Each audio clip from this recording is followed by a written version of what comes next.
Welcome to another episode of The Women Your Mother Warned You About with me, Gina Tremarco. On this episode, Anthony Iannarino is my guest.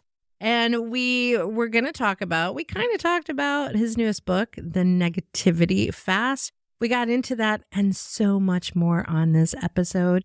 And you can learn more about Anthony in the show notes. Enjoy the show. You going to hit the record button? It's recording. You're professional. You know what? This show is in its sixth season. Sixth year. Awesome. Yeah. We just started 6 years. So it has changed quite a bit in 6 years. So you're solo now. I'm solo now. Yeah. Mm-hmm. You're like Sting. You're like, why do I need these hanger-ons? Like, I'm the talent, right? Exactly. It's so funny. I like collaborating with people. It's my improv nature. So I liked having a co-host for that purpose. Yeah. But I've also learned that having guests fulfills that. Mm-hmm. And every now and then I do a solo episode. But I don't like solo because I feel like, I don't know, I want the collaboration of someone else's thoughts and not just my thoughts. I have maybe 5,200 blog posts on sales and leadership. It's a lot. It's a whole lot. And I have other things I need to say now. So starting with post-literate society. There used to be post-literate society because we don't read anymore. We watch videos. We listen to podcasts. Yeah. We look at little graphics and everything has to be very short. And now we've got TikTok generation where if it's longer than 8 seconds, you're bored already. This does not end well. So now I'm calling it post-literate society. Meant we started watching television and everything was being just pumped into us. But now it's post. Like we're worse than even post-literate society. That's my opinion. And we got to start reading books and you got to actually do the work to read a book. 100%. Yeah, but if you're listening to a podcast like this, you can just, it's passive. You can just sit back, right? You don't have a role other than taking in what we're giving you, right? And now you have an audience that wants to know what Anthony has to say about everything. Yeah, I'm doing more of that now. And I like doing that. And I'm going to pivot and do some other things. I have other things I care about. Even when I was like going through the book and I'm like, what kinds of things do I want to talk about? And I literally marked the brain surgery piece of it just because the whole that section in the book. I'm like, because those are things that matter to me. And those are things that matter to my audience are more about how do we reframe traumas so that the shit that's happened to us in the past is not affecting us today? How do we get ahead of those things? Here's another interesting conversation. I know we're kind of going wherever, but that's how you and I go, especially with my improv nature. I ran a women's retreat at the beginning of the year.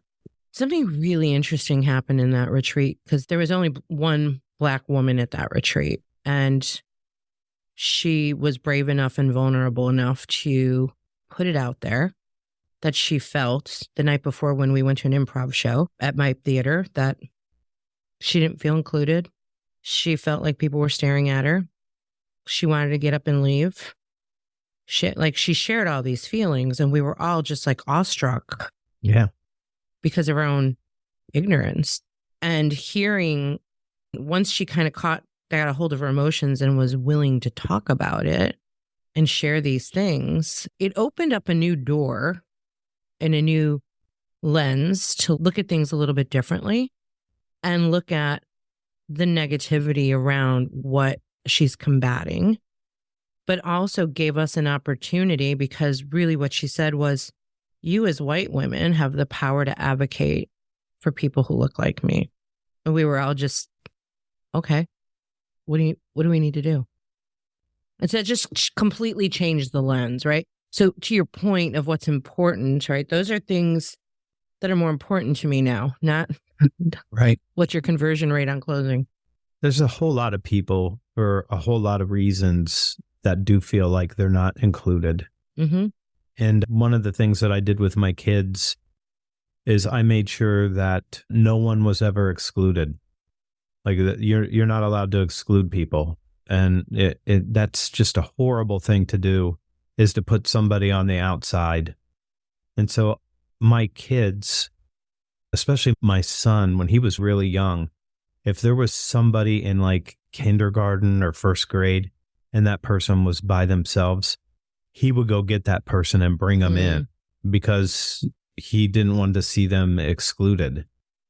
And that was a very young time for him to be able to do that. After, you're supposed to keep everybody together. So I think that's the right thing to do. It doesn't matter race. It doesn't matter gender. It doesn't matter. And for my kids, it's just been that way the whole way. Like, you don't exclude people. It's harming them more than I think people understand. And it starts when you're young.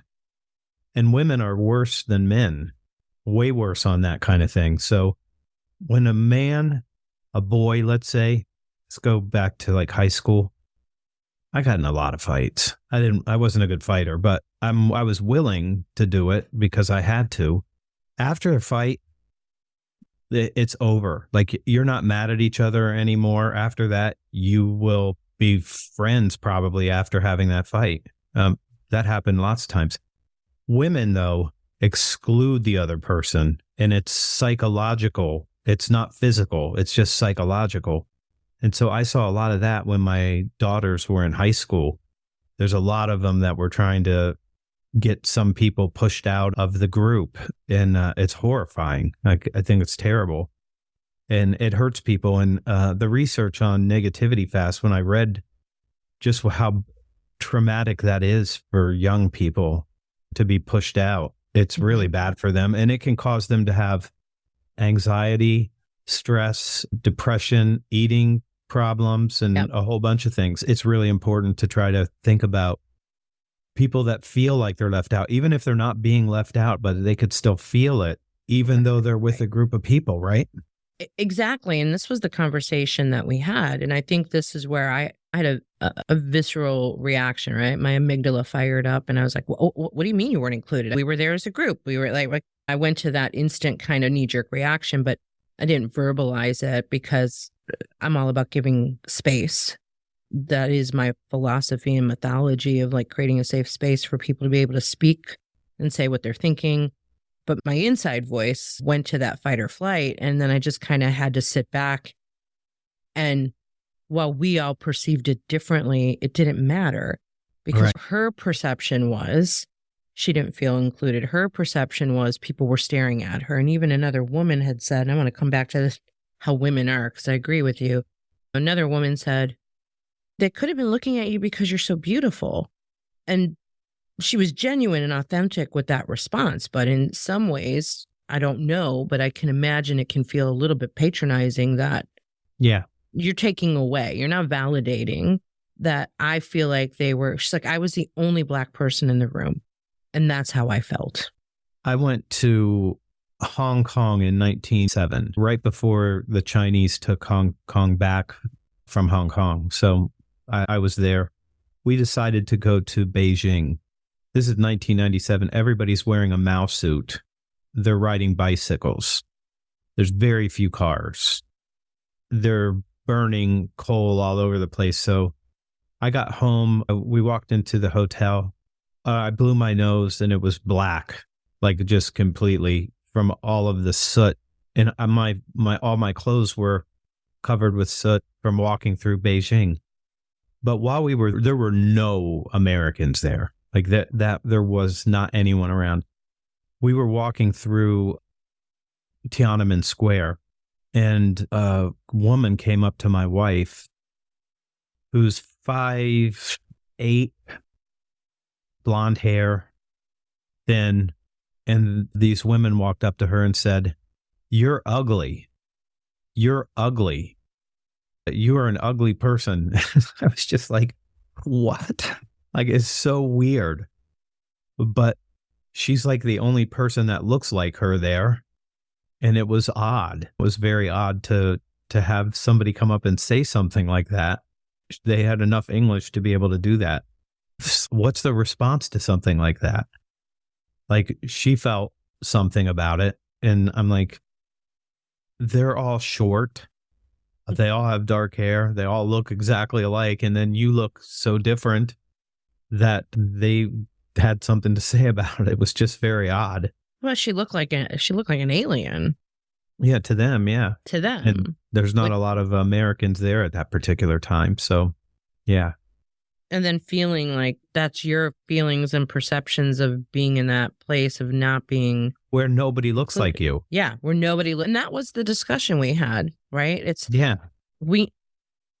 nobody looks like me. So can you help get more people who look like me in the room so that I'm not feeling this way? And so just the validating, that's where she was coming from. But it awakened something in me to truly pay more attention to it, of who in this room looks different and could possibly not feel included. On Twitter, maybe last week, Elon Musk was complaining about DEI. And he was saying you have to get the right people. And he's arguing with Mark Cuban. So these two guys are arguing about this. And they're still kind of arguing about it on Twitter right now. I saw something from Mark Cuban today. And I've been in staffing for 37 years. That's a long time. Mm-hmm. When my mom and her partner started the business, that was the first time I ever met an out-of-the-closet gay man. His name was Kay. Nobody had anything to say about Kay at all. Like nobody. Like it was safe. Mostly women in staffing. Fine. All the diversities that you can imagine, what we did. And then I'm just watching these guys talk to each other on Twitter. And I'm thinking, like, if you have to have your board of directors make sure that you have diversity, you're in deep trouble already. Like you already have a real problem. And I've done this for so long. I remember when people would say, we want this type of person. So it would be something like, we need someone with blonde hair to be at the receptionist desk. And that was racial. When they say that, that's a racial thing that they're saying. They want somebody with blonde hair. We would refuse that every single time. Like there's no, good for we you. don't do that. And probably we have maybe in the family business, maybe 2,500 people working, and probably 70% is not Caucasian. So yeah, it's a whole lot of people. And we have every kind of person that you can think of working. And it's changed in Columbus, Ohio. I can tell you it's changed where it used to be like must speak English. Now it's like we have so many immigrants here that there's one company that the company has that they have 34 different languages being spoken on their floor right now. So everything from, let's say, Asia, Africa, South America, Central America, everywhere. And nobody says anything anymore. Like it's all fine. Like there's nobody that's asking not to have people that speak Spanish. Instead, they're like, can you get us a Spanish supervisor so we can communicate with them? It's changed so much from earlier days where and yet there's still, I feel like, is a lot of work to be done on it.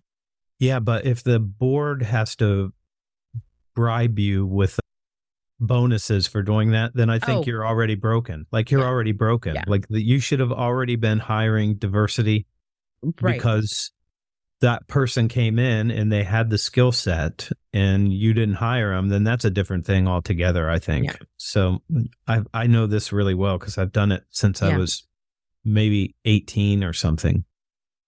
Yeah, you've seen it all. Yeah, it's better now. It's gotten a lot better. There's nobody says anything about anything like that now. It's at least here. Yeah, other places it might be different. But what I know is that here it's just we have a whole bunch of, we've got people from Somalia, Ghana, we've got Haitians, we've got all kinds of people working in that business. And all we do is get compliments. Like these people that have come in, they work like they need to work. Yeah, they're very good workers. And people like them and they have a nice community. It's better than it was in the past, I can tell you that. Yeah. But there's still work to do. Yeah. Hey, listeners, just taking a quick little break, especially if you are a professional businesswoman on the brink of a new chapter, ready to reclaim your confidence and seeking sisterhood that supports, empowers, and propels you forward. Look no further.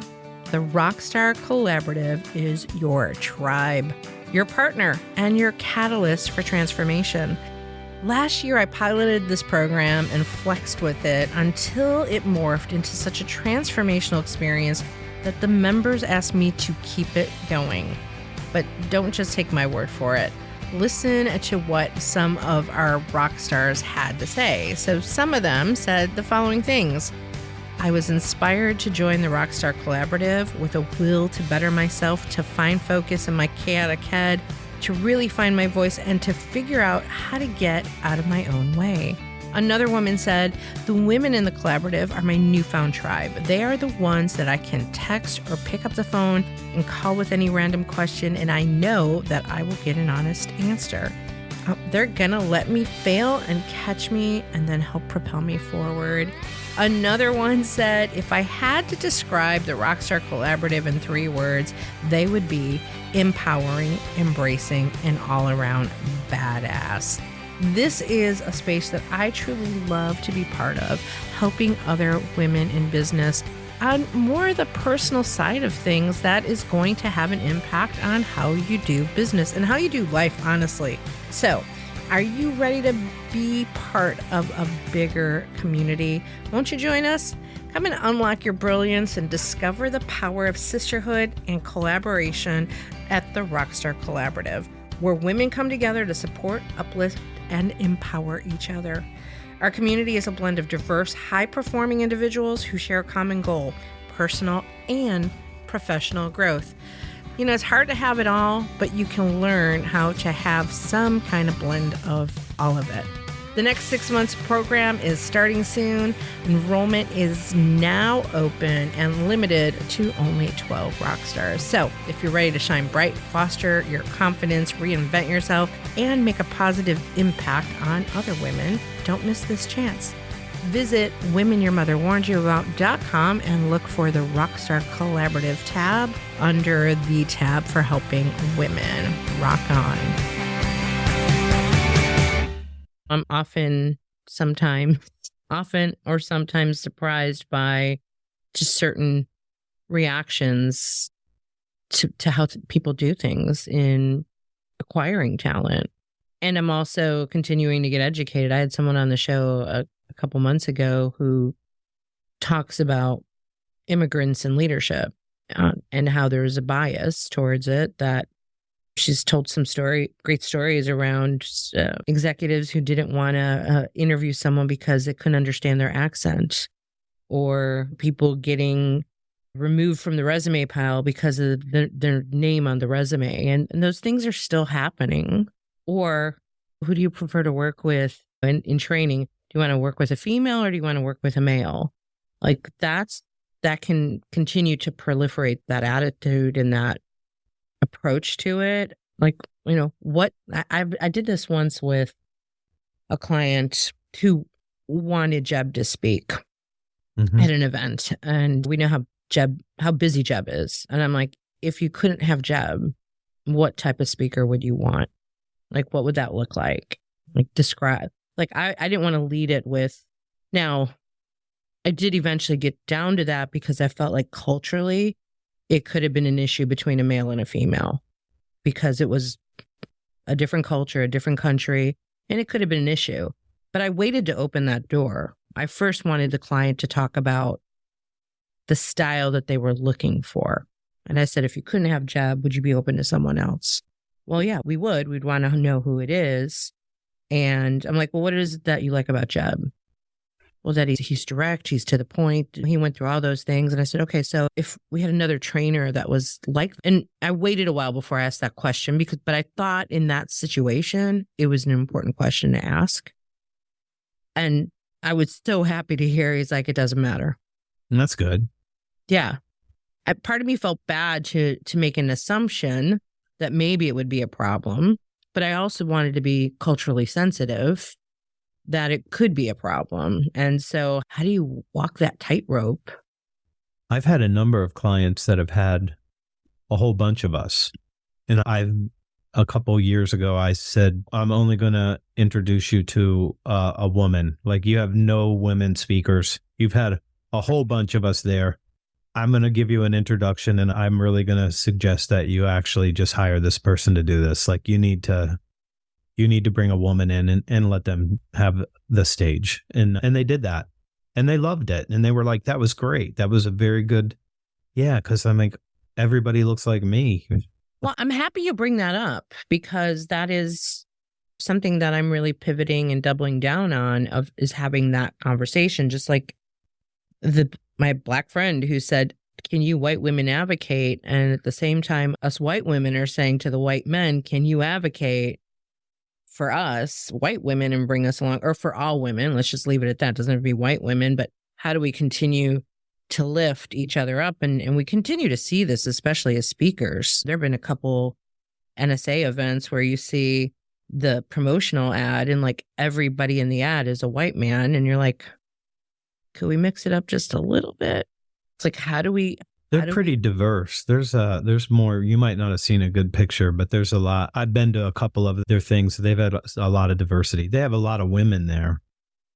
Yeah. Yeah. Well, I'm talking more localized, more regional, not on the national perspective. So it's just, how do we continue to advocate and pull people up? There's a lot of people who have been doing this for a long time. There's a whole bunch of men that had decided that they're not going to speak if there's not women and diversity on the stage. That's awesome. Yeah. That's been going on for a long time now. Well, keep doing that. We appreciate it. Yeah, you don't need the same thing over and over again anyway. You need other perspectives. Yeah, 100%. Someone else who makes you think a little bit differently. Yeah. There's a lot of good speakers of all kinds of different people. Even having different people on the show that have different viewpoints. Again, I go back to the woman, her name is Yukemi, who talks about being an immigrant and coming to this country and getting her MBA, becoming a lawyer. She's a practicing attorney now.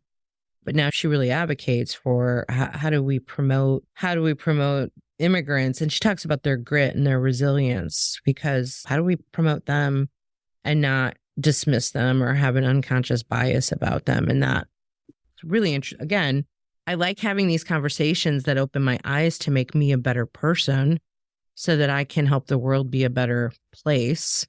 There was a time when I would say, well, I'm ignorant to that. Teach me. And this Black woman in particular, who we're really good friends now, I had asked her this a couple years ago because I got some pushback about some of our postings for our improv theater.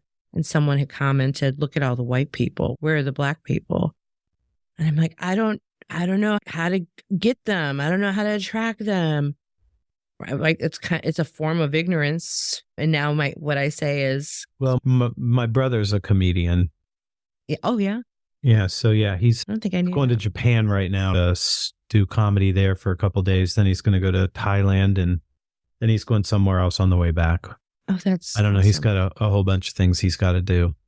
What they did was they started doing training things, like where you can come in and learn how to do improv. Mm-hmm. Yeah. Well, and that's how they got some of the diversity. That's how they got more women in their improv group.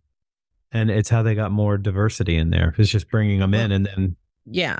We've been doing classes for 16 years. Yeah. 16 years. And that's where we start, because we turn students into performers. Right. And the struggle is at the class level of getting the diversity. And that was and I was part of a diversity council locally. And that was the question I asked. And I kind of got crickets, like nobody answered me. And so then when I went to my friend and told her this, she said, you didn't get answers because they didn't have answers. They don't know how to tell you it, because we've been struggling with this for a long time. So that was an eye opener. So I think the point is it takes more thoughtfulness. Now, maybe your brother had a little more success. I don't know. Where does he live? Columbus, Ohio. Okay. So you might, I don't want to necessarily compare, but I live in the South. So it's been a challenge trying to like, you have to like think deeper. Like, how do I go out there and actively recruit is really what needs to happen. So I need to actively recruit. I can't just say we're open to it. I can't just open the doors and say, and hope that they're going to sign up. I have to go find them. Right. That's right. When I was in law school, approach. the law school had a really tough time getting African Americans into law school. And they worked really hard to go and recruit people that were going to maybe be a doctor or something else. And they went out and tried to find the people and brought them in, which was the right thing for them to do. Yeah. And if they hadn't have done it proactively like that, it wouldn't have happened. And they actually had to work really hard to go do that. And they did that. They went into the community and they found people who were interested and they brought them in. And that's what they had to do to be able to do it. It wasn't easy. That's the point. It's not easy. And you have to be willing to do the lift if you're going to be part of the change, and can't just sit back and say, we're open to it, which is what I used to do. No, you gotta go bring them in. Exactly. I'm going to shift a little bit to, there's so much in your book that can be talked about. We could probably schedule 10 more of these. I want to talk a little bit. We talked a second about political. I want to talk about all the social media negativity and how to avoid that. And let me put a little more context behind it, because I've been doing a lot of kind of my passion is helping lifting women up. And one thing that comes up so much is imposter syndrome and confidence issues. And I just did a talk on this yesterday of they're like, talk around how, women should not be so obsessed with what's happening on Facebook when they see, that Susie's having the best life ever. And the difference between, well, I'll make that a separate question. The difference between positive and negative on social media. Let's talk a little bit about that and your perspective of... My perspective is informed that the Joneses are miserable. They're miserable. They're miserable with each other.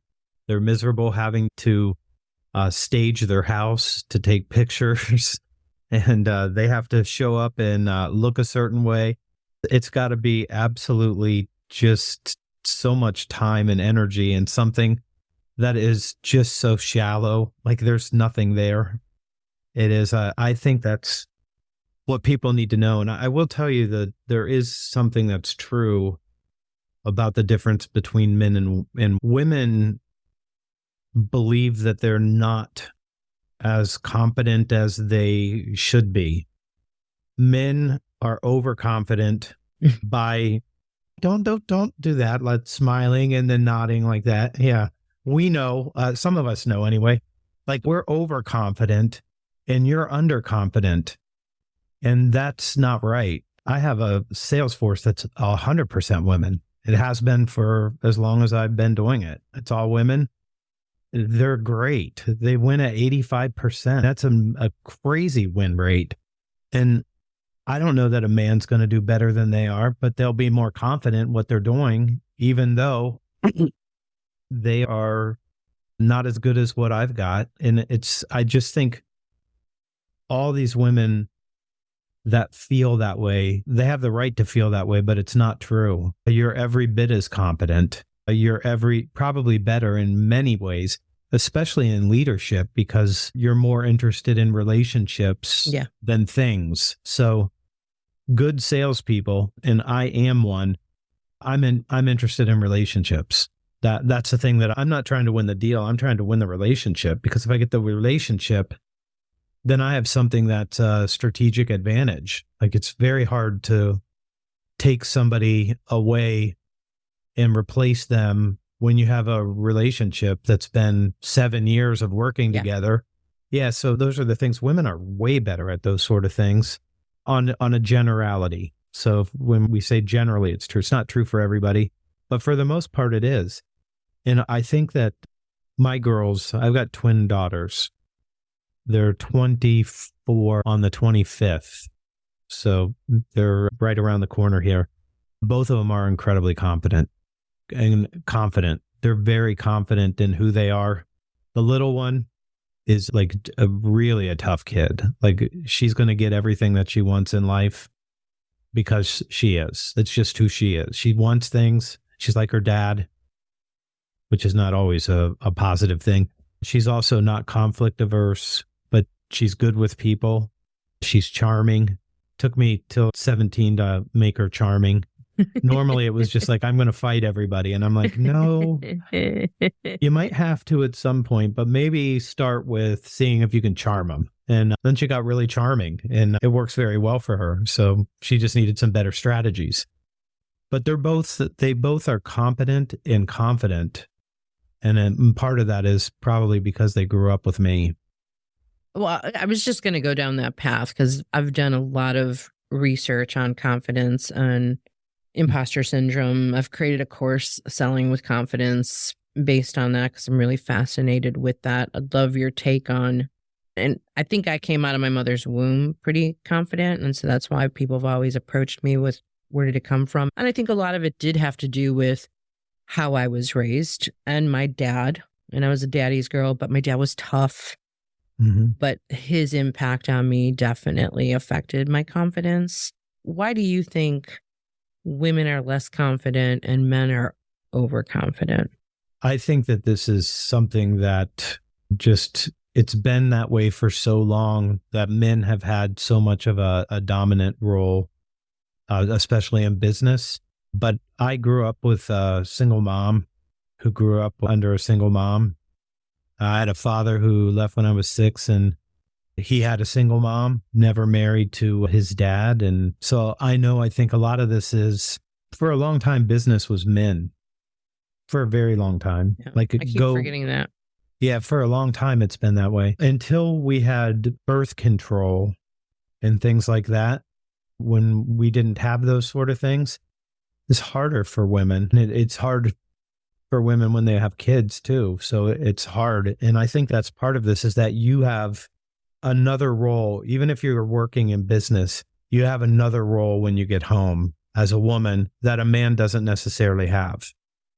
And I think that's part of it. It's just been this way for so long, but it's changed. I can just tell you, when my mom and her business partner decided to start a business, I was probably teen. So that's like 5 years ago, something right around there. They went to the bank and they asked to get a loan to start their business. And the banker said, if you can bring one of your husbands to co-sign, we can give you a loan. Well, there's 2 women. They got 6 kids between them and no money and no husbands. They bought 2 $25 desks, pushed them together in a tiny little office, and they bootstrapped. It's a $50 million company now. Wow. It's a $50 million company, always dominated by women. The CEO's a woman. My mom's a woman. We've got a whole bunch of people. Almost all the managers are female. I think we have 1 male manager total, and not because of anything other than he's doing a good job, but mostly it's all women running all of our branches. And it's been that way for a long time. But I do think that some of this is just societal again. Things have been this way for a long time, and it's changed. And some people, when it changed, weren't happy that women were now in leadership roles.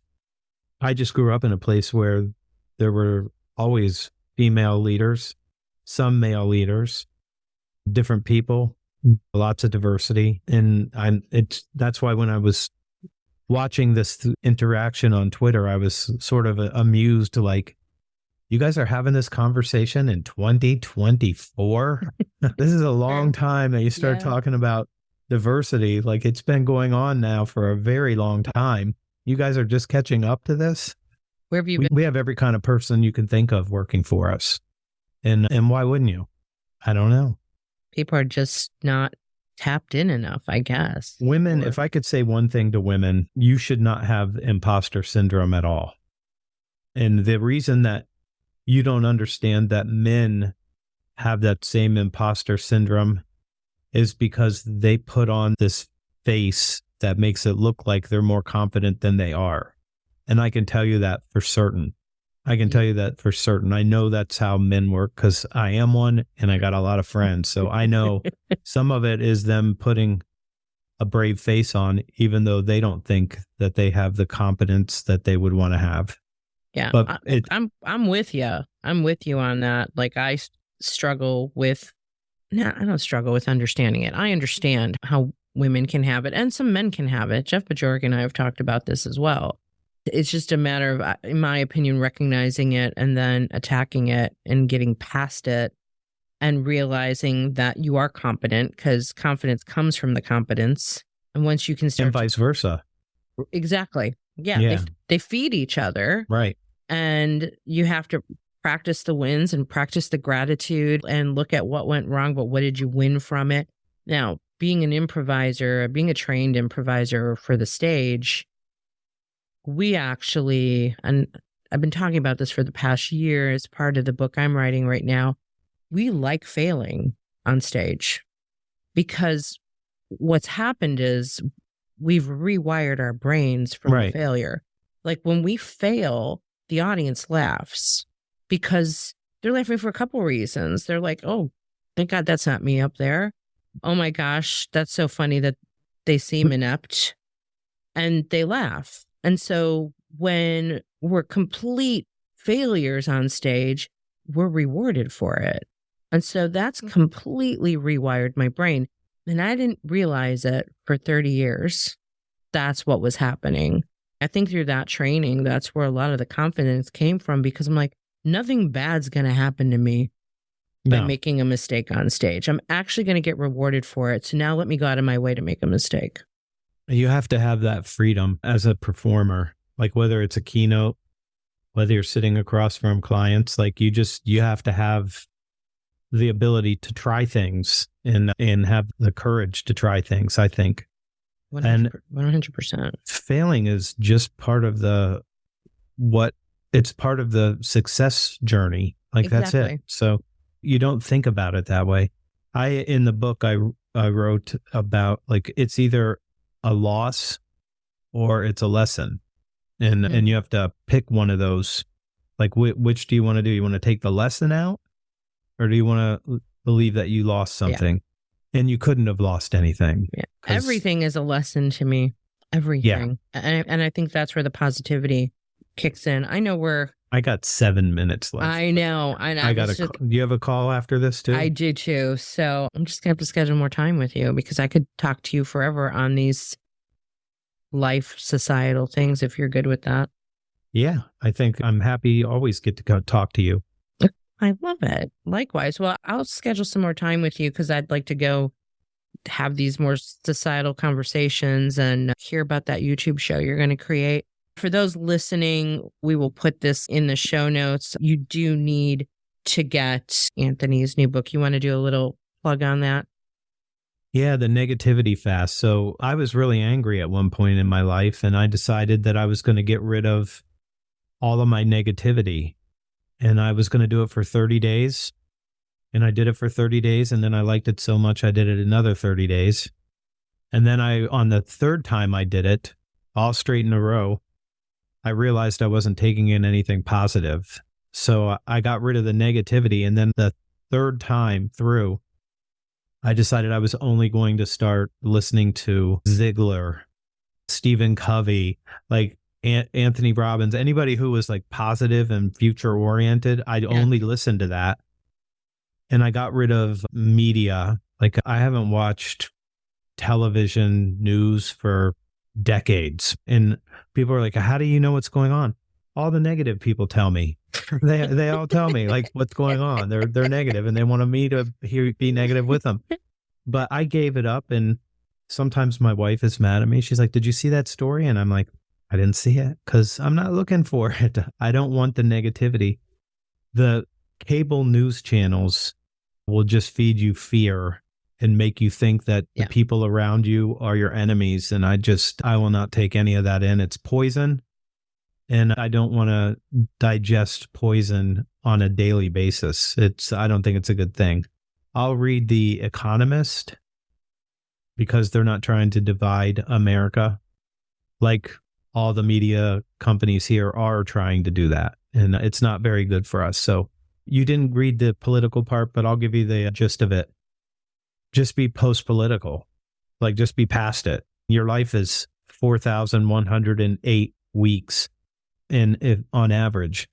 If you want to have a really good time, like, just drop all that stuff and just focus on the things that you care about, and don't spend a whole bunch of time on things that you can't do anything about. And just be post-political. Vote.